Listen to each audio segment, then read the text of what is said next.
नमस्कार। आदरणीय बुवा आमा, दिदीबहिनी तथा दाजुभाइहरू, म आज एक अत्यन्त संवेदनशील घडीमा तपाईहरू सामु उपस्थित भएको छु। केही दिन अघि सुनसरीको देवानगञ्ज, सिराहा लगायतका स्थानमा भएको दुःखद घटना र त्यसपछि केही जिल्लाहरूमा उत्पन्न अशान्त वातावरणलाई लिएर नेपाल सरकार पूर्ण रूपमा गम्भीर र संवेदनशील छ।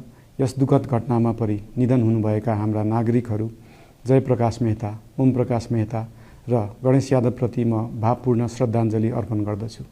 साथै शोक सन्तप्त परिवारजनहरूमा नेपाल सरकारका तर्फबाट गहिरो संवेदना व्यक्त गर्दछु।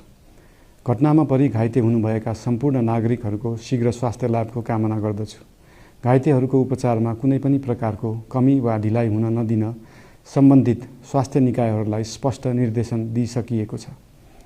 घटना भए लगत्तै सबै सुरक्षा निकायहरूले तत्काल घटनास्थलमा पुगेर परिस्थितिलाई सामान्य बनाउने, थप अप्रिय घटना हुन नदिने र शान्ति सुरक्षा कायम गर्ने प्रयास निरन्तर गरिरहेका छन्। घटनाको निष्पक्ष छानबिन गरी दोषीलाई कडा कानुनी कारबाही गर्न गृह मन्त्रालयले छानबिन समिति गठन गरिसकेको छ। म सबैमा विश्वास दिलाउन चाहन्छु कि यो छानबिन पूर्ण रूपमा निष्पक्ष र पारदर्शी हुनेछ।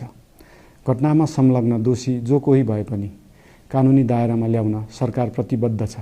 अवस्था थप नबिग्रियोस्, कुनै पनि नागरिकको जनधनको क्षति हुन नपाओस् र स्थानीय स्तरमा विश्वासको वातावरण बनोस् भन्नका लागि नेपाल सरकार निरन्तर क्रियाशील छ। परिस्थिति सामान्यीकरण गर्न केन्द्र स्तरमा सर्वदलीय बैठक आह्वान गरी गहन छलफल गरिएको छ। स्थानीय तहसम्म जनप्रतिनिधि, नागरिक समाज, विभिन्न धार्मिक गुरुहरू, समुदायका अगुवा तथा सामाजिक व्यक्तित्वहरूसँग निरन्तर संवाद भइरहेको छ। स्थानीय स्थितिको प्रत्यक्ष अनुगमन गर्न, पीडित पक्षसँग संवाद गर्न र शान्ति सुरक्षालाई थप सुदृढ बनाउन गृहमन्त्री स्वयं सो स्थानमा पुगिसक्नु भएको छ। साथै देशको समग्र शान्ति सुरक्षाको अवस्थाबारे गम्भीर समीक्षा गर्न राष्ट्रिय सुरक्षा परिषदको बैठक बसी परिस्थिति अनुसारका आवश्यक निर्णयहरू समेत गरिसकिएको छ।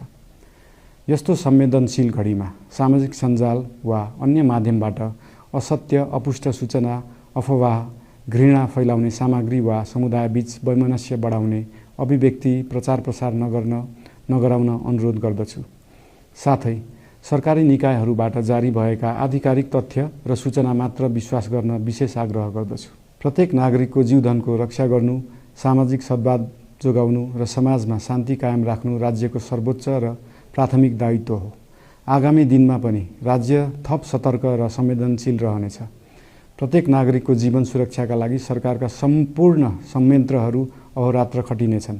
शान्ति सुरक्षा भङ्ग गर्ने, अराजकता फैलाउने वा हाम्रो सदियौं पुरानो सामाजिक सद्भाव, सहिष्णुता